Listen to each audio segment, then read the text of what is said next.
Oy vey, it's latke time! You know the main ingredients. You need potatoes, onions.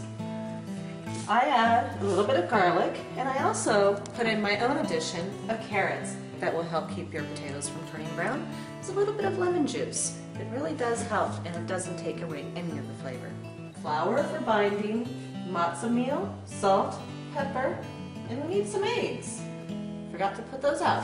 Then, the tools that you need for making latkes.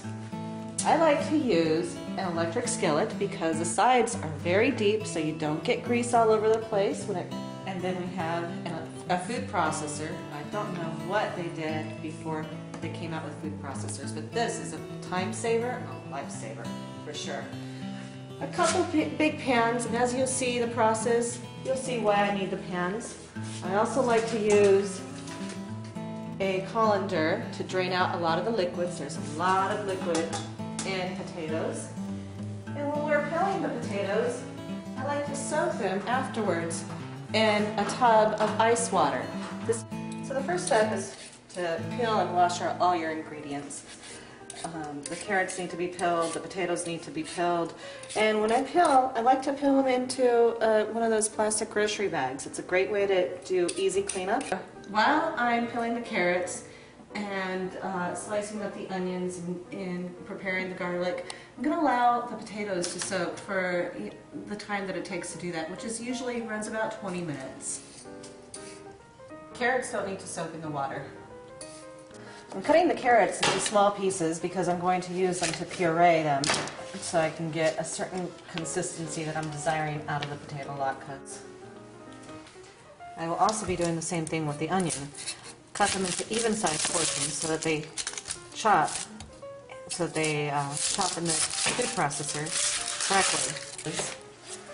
Cut them in half and then cut them into large chunks. The easiest way to peel an onion: cut out both ends, slice it in half, and then peel the onion. I like to use garlic because it adds a lot of flavor. And usually I put in about 1 garlic clove per potato. Right, now we are ready to start pureeing or chopping our vegetables. I do add a few potatoes in here because I like the consistency of having the combination of the grated and the pureed vegetables together. I usually have to do this in a couple batches. So this is a nice 12-cup food processor, but if you have a normal food processor, you might have to make it in a few different batches.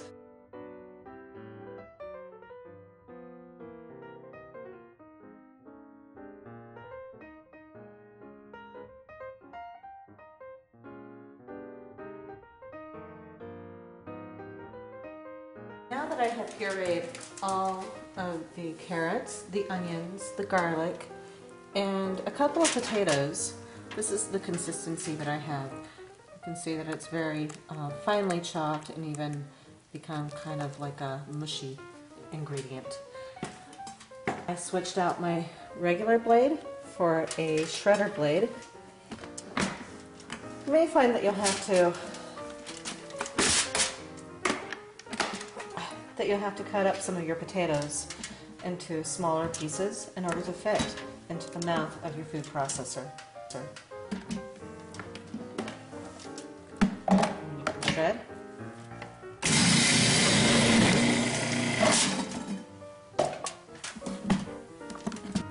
This is why I like to put foil down on my working surface. See all this mess? It would turn into a really dark, yucky goop. So, okay. I'm going to add the lemon juice of 1 lemon. That really doesn't change the flavor. I've heard people say it does, but it really doesn't. I'm going to add, for right now, I'm going to add about a 1/2 cup of matzo meal. I'm also going to add, for right now, about a 1/2 cup of flour. Usually I wind up adding more. It depends on the consistency. There's a tablespoon of salt, maybe another 1/2 tablespoon of salt. You want them to have a really good flavor. And that's about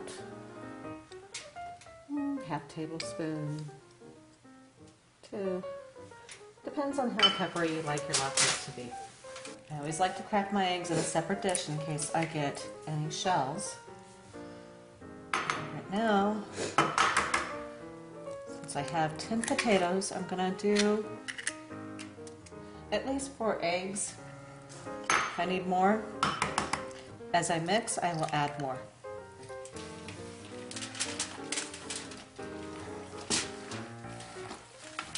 The consistency that you would like for your latkes. It's kind of like glue. So mix it in. And I like to squeeze out the liquids. Put them in my colander. Once your consistency gets to be this kind of liquid, like it's a soup, take a fine colander right there and pour it through. Make sure you get all the liquids out. Okay, we've got a yummy latke mixture ready to go. Frying our electric skillet, I'm going to set to 350. Alright, I'm going to pour enough oil in here that it's probably going to be about 1/3 of an inch to 1/2 inch high, deep. And typically when I use this pan, I don't have to add any more oil in there. I like to use a sturdy oil though. Olive oil, don't use, it burns too easily. Regular vegetable oil is the best thing to use. In order to test and see how, if the oil is hot enough, what I like to do is I like to dip my fingers in here. Get a little bit of that liquid, splatter it in there. That's ready. That oil is ready. I'm going to take a little bit of the batter, potato batter, squeeze it out with the slotted spoon.